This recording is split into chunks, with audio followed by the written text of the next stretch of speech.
What you think you know is only the beginning. On a quiet April night in 2017, the stillness of Paris's Belleville neighborhood was shattered by a scream that echoed through the concrete corridors of a modest apartment building. Sarah Halimi, a 65-year-old Jewish woman, was brutally murdered in her own home on Vaucouleurs Street. A retired kindergarten teacher, Sarah was known for her gentle demeanor, warm smile, and unwavering kindness. With her silver hair and soft-spoken nature, she was a beloved figure in her community, often seen sharing homemade cookies or tending to her small collection of potted plants. A mother of 3 grown children, Sarah lived a life of quiet fulfillment, cherishing her family and her Jewish heritage. Her apartment, perched on the 3rd floor of an aging building, was a sanctuary of simple joys. Books, neatly lined on shelves, a cozy armchair by the window, and framed photos of her children. Belleville, a vibrant yet gritty neighborhood, buzzed with cultural diversity from bustling cafes to crowded markets. But beneath its lively surface simmered tensions, particularly around ethnicity and religion. Sarah, though cautious, was not reclusive. She locked her doors diligently, aware of the rising reports of antisemitic incidents across Paris, yet remained a friendly presence in the building. On the night of April 3, 2017, around 4:00 a.m., unsettling noises erupted from Sarah's apartment.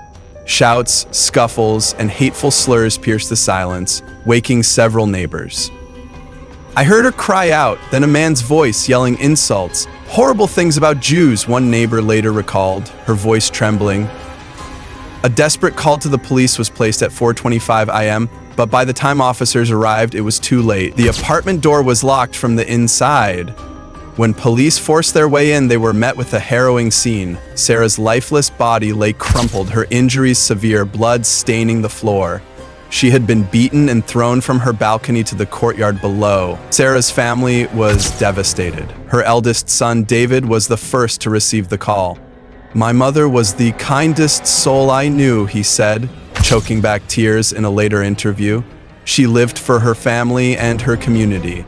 David and his siblings, scattered across Paris, were a close-knit group, visiting Sarah often and sharing holidays filled with laughter and tradition. Her death sent shockwaves through Belleville's Jewish community, who gathered outside the building, lighting candles and whispering prayers under the dim street lights.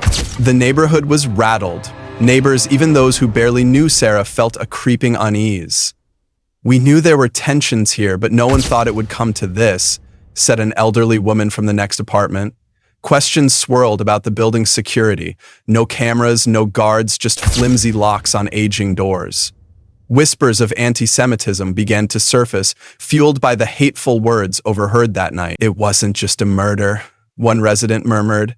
"It felt like something darker." Sarah's life had been one of purpose. Before retiring, she taught at a Jewish kindergarten, where she sang traditional songs with children and shared stories of Jewish history. She loved her faith, attending synagogue regularly and hosting intimate Shabbat dinners. Yet, she was open to others, chatting warmly with neighbors of all backgrounds. This made her death all the more baffling. Why would someone target a woman so unassuming, so kind? In the weeks leading up to the tragedy, Sarah had confided in a close friend about feeling uneasy. "He's been watching me," she said, referring to a young neighbor in the building. She didn't elaborate, but her friend noticed a change. She was less likely to linger in the hallways, her outings confined to daylight hours.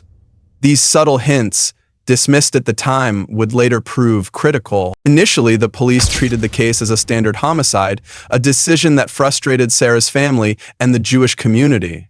David insisted the slurs shouted that night pointed to a hate crime. He called her vile names, attacked her identity, he told investigators. The community echoed his concerns, citing a rise in anti-Semitic attacks across France, from verbal harassment to violent assaults. Paris in 2017 was a city grappling with its own divisions. Anti-Semitic incidents had surged, with high-profile cases like the 2015 Charlie Hebdo attack still fresh in the public's mind.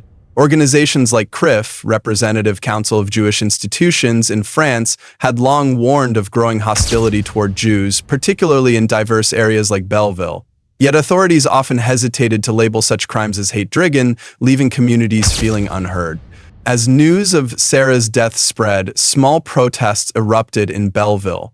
Demonstrators held signs reading "Justice for Sarah," demanding a thorough investigation. The media began covering the story, highlighting the broader issue of anti-Semitism in France.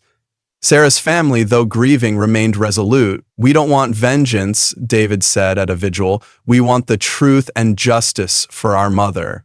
The murder of Sarah Halimi was not just a personal tragedy. It exposed the fears of a community, the fragility of coexistence, and the pain of a family robbed of a loved one. That night, the lights in Sarah's apartment burned on, but her life had been extinguished, leaving a haunting question. Why her? The murder of Sarah Halimi sent ripples of shock and fear through Belleville, galvanizing her family and community into action. By the morning of April 4th, 2017, Sarah's eldest son, David, was at the police station, demanding answers. "My mother didn't deserve this," he said, his voice steady but laced with grief. The Jewish community in Paris rallied, organizing vigils and pressing for a transparent investigation. Candlelit gatherings outside Sarah's building drew dozens, their prayers mingling with calls for justice. The Paris police launched their investigation under intense scrutiny. Officers cordoned off Sarah's apartment, a cramped space now marked by crime scene tape. Detectives interviewed neighbors, many of whom were shaken but hesitant to speak fully. One woman, living directly below, recounted hearing Sarah's screams, followed by a man's voice spewing anti-Semitic slurs. "It was chilling," she said. "I wanted to help, but I was too scared." Another neighbor reported hearing a heavy thud, likely Sarah's body hitting the courtyard. After being thrown from the balcony, investigators scoured the crime scene for physical evidence. The apartment showed signs of a struggle: a toppled chair, scattered books, and an open balcony window. Bloodstains marred the floor and walls, but no weapon was found. Forensic teams collected samples, later confirming the blood belonged to Sarah. The absence of security cameras in the building complicated matters, and the few street cameras nearby yielded grainy, inconclusive footage due to the pre-dawn darkness. A breakthrough came from a couple on the second floor who pointed to Kobili Traore, a 27-year-old neighbor of Malian descent living downstairs. "He was acting strange lately," the wife said. "He'd linger in the hallway staring at Sarah's door." Traore had a history of minor offenses, public disturbances, and drug use, but no record of violent crimes. His behavior, however, raised red flags, particularly after neighbors recalled him muttering anti-Semitic remarks in passing. The investigation faced immediate challenges. Rainy weather that week hampered outdoor evidence collection, especially in the courtyard where Sarah's body was found. Some neighbors, fearing retaliation, were reluctant to provide detailed statements. Others offered vague accounts, clouded by the chaos of the night. The police's initial reluctance to classify the murder as a hate crime further fueled tensions, with CRIF and other Jewish organizations demanding it be investigated as such. The Belleville community was divided. Some saw the murder as a random act of violence, possibly linked to Traore's reported drug use, while others, particularly Jewish residents, insisted it was rooted in anti-Semitism. Protests grew, with demonstrators marching through Paris holding signs that read, "Sarah Halimi, never again." The media amplified the story, drawing parallels to other anti-Semitic attacks in France, which added pressure on authorities. Sarah's family took an active role. David and his siblings hired a legal team specializing in hate crimes, determined to ensure the case wasn't swept under the rug. "The police called it a regular murder, but we knew better," one sibling said. The lawyers began collecting witness statements and reviewing early police reports, pushing for a deeper investigation into Traore's motive. Public response intensified. Vigils became nightly events, with community leaders speaking out against rising anti-Semitism. "Sarah was one of us," a rabbi said at one gathering. "Her death is a wake-up call." Fundraising efforts emerged to support the Halimi family, while letters to the French Ministry of Interior demanded better security for Jewish neighborhoods. The police began tracking Traore's movements, Records showed he had been in and out of the building frequently in the weeks leading up to the murder. Neighbors reported seeing him loitering near Sarah's apartment, sometimes late at night. His past drug arrests raised questions about his mental state, but no clear link to violence emerged at this stage. As days passed, the case became a lightning rod for broader societal issues. France's struggle with antisemitism, heightened by recent terrorist attacks, was thrust into the spotlight. Journalists dug into Traoré's background, searching for clues to his motives. Some neighbors claimed he had expressed hostility toward Jews, but these accounts lacked concrete evidence, frustrating investigators. The search for answers became more than a criminal investigation. It was a fight for recognition. Sarah's family and supporters refused to let her death fade into obscurity, determined to uncover the truth behind the tragedy that took her life. The investigation into Sarah Halimi's murder intensified as police zeroed in on Kobili Traoré, the 27-year-old neighbor suspected of the crime. By mid-April 2017, detectives were piecing together a case built on witness testimonies, forensic evidence, and Traoré's troubling behavior. Sarah's apartment, now a sealed crime scene, was meticulously analyzed, while public pressure mounted for authorities to acknowledge the anti-Semitic nature of the killing. The crime scene offered critical clues. Signs of a struggle were evident: a toppled table, broken trinkets, and an open balcony window. Bloodstains covered the floor and walls, all later matched to Sarah. The absence of a murder weapon puzzled investigators, suggesting the assailant had taken it. The locked door indicated no forced entry, implying Sarah may have known her attacker or been caught off guard. Forensic teams scoured the courtyard below, but rain had washed away potential evidence. Eyewitness statements were pivotal. A second-floor couple confirmed hearing Traoré shout anti-Semitic slurs, including "dirty Jew," during the attack. Another neighbor described hearing Sarah's screams, followed by a heavy thud in the courtyard. These accounts strengthened the case for a hate crime, though police remained cautious, citing Traoré's lack of a violent criminal history. His past arrests for drug use and minor disturbances were noted, but nothing directly linked him to such a brutal act. Investigators dug into Traoré's background. Neighbors reported his erratic behavior in the weeks prior, including pacing the hallways and staring at Sarah's door. One resident recalled him muttering anti-Semitic remarks during casual encounters, though these were not documented. Police reviewed his phone records and social media, finding no overt evidence of extremist ties, but noting frequent late-night activity near Sarah's apartment. The lack of security cameras in the building hindered progress, but a nearby street camera captured a grainy figure leaving the area around 4:30 IEMN. The individual wearing a hooded jacket matched Traoré's build. This footage, though inconclusive, prompted police to search his apartment, where they found traces of blood on a discarded shirt, later linked to Sarah through. The investigation faced obstacles. Reluctant witnesses fearing reprisals provided limited cooperation. The absence of a clear motive beyond possible anti-Semitism complicated the case. Traoré's reported drug use raised questions about his mental state, with some suggesting he was under the influence during the crime. This theory, however, was met with skepticism by Sarah's family, who saw it as an attempt to downplay the hate-driven motive. Community outrage grew. CRIF and other Jewish organizations held press conferences, demanding the case be classified as a hate crime. Sarah was targeted because she was Jewish, a CRIF spokesperson declared. Protests continued, with hundreds gathering in Belleville, their chants echoing through the streets. The media spotlight intensified, drawing comparisons to other anti-Semitic attacks, like the 2006 murder of Sarah Halimi, no relation. Sarah's family worked tirelessly with their legal team, combing through police reports and witness accounts. They uncovered a key detail. Sarah had mentioned feeling uneasy about Traoré weeks before her death. "He gave me strange looks," she told a friend, a comment now seen as a chilling premonition. This bolstered the argument that the attack was premeditated, not spontaneous. Forensic analysis provided a breakthrough. The blood on Traoré's shirt, combined with neighbor testimonies, solidified his status as the prime suspect. Police also found a knife in a nearby dumpster, its blade stained with blood matching Sarah's. Though not conclusively tied to Traoré, its discovery raised questions about how he disposed of evidence. The emotional toll on investigators was palpable. One detective, speaking anonymously, admitted, "Seeing her apartment, knowing how she suffered, it stays with you." Sarah's family, meanwhile, grappled with grief and frustration. David, speaking at a vigil, said, "We won't rest until the truth is out. My mother's memory deserves that."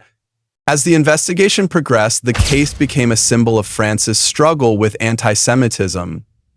The reluctance to label it a hate crime fueled accusations of systemic bias, with critics arguing that authorities were downplaying the issue to avoid inflaming tensions. The evidence, however, was mounting, pointing to a crime rooted in hatred. On April 7, 2017, Kobili Traore, a 27-year-old of Malian descent, was arrested in connection with Sarah Halimi's murder. The arrest took place in his Belleville apartment, just floors below Sarah's. Traore, with a history of drug offenses and minor disturbances, had become the focus of the investigation after witness testimonies and physical evidence linked him to the crime.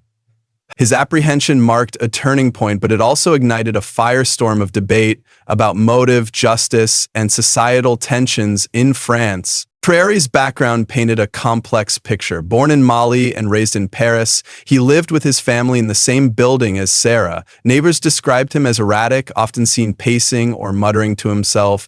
His criminal record included arrests for cannabis possession and public disturbances, but nothing suggested a capacity for such violence. Yet, reports of his anti-Semitic remarks in the weeks prior, confirmed by multiple residents, pointed to a deeper motive.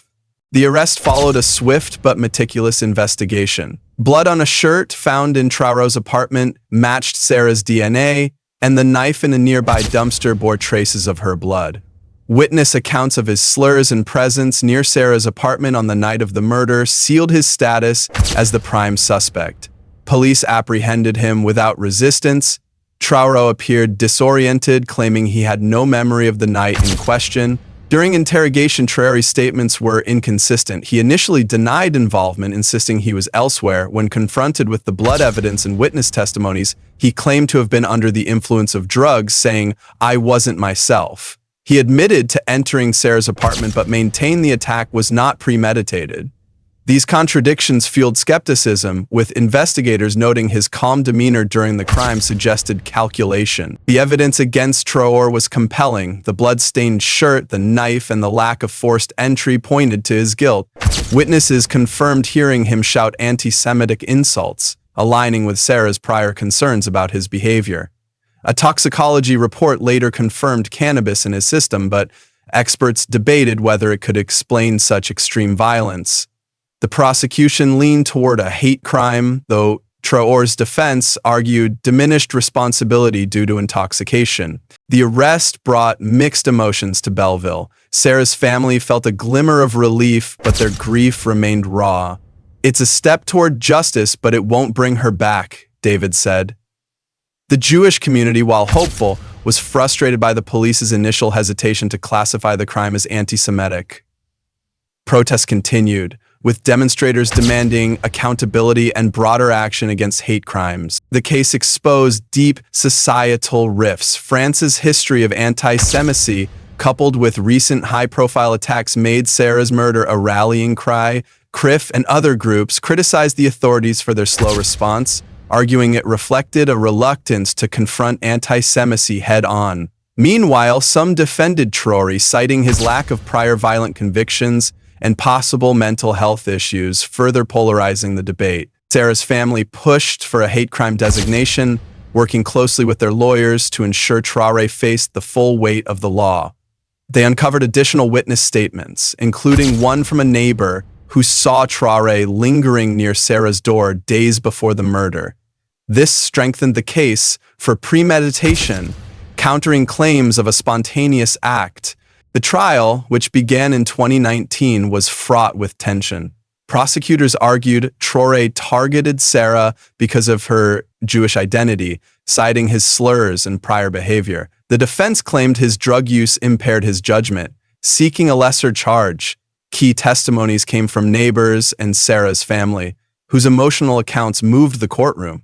"She was my everything," David testified, his voice breaking. In July 2019, Traore was found guilty of murder but deemed not criminally responsible due to his mental state, a ruling that sparked outrage. The court sentenced him to psychiatric confinement rather than prison, citing his drug-induced psychosis. Sarah's family and supporters were devastated. "This isn't justice," David said. "Her life was taken because of hate, and that was ignored." The aftermath saw widespread protests across France. Thousands marched in Paris, chanting "Justice for Sarah." The case prompted legislative changes, including reviews of how hate crimes are prosecuted. Sarah's family established a foundation in her name, advocating for stronger protections against antisemitism. Belleville held annual vigils with candles lining Vaucouleurs Street. Sarah Halimi's murder left a lasting legacy. It exposed the persistent threat of antisemitism and the challenges of addressing hate crimes in a divided society. Her family's fight for justice became a symbol of resilience, ensuring her memory endured as a call for change. "We lost her," David said at a memorial, "but her light still guides us." If you're passionate about shocking crimes and secrets that have never been revealed, follow 24H Crimes Archives. We tell the stories of the crimes, and you are the one uncovering the truth. Stay with us, because the truth always speaks.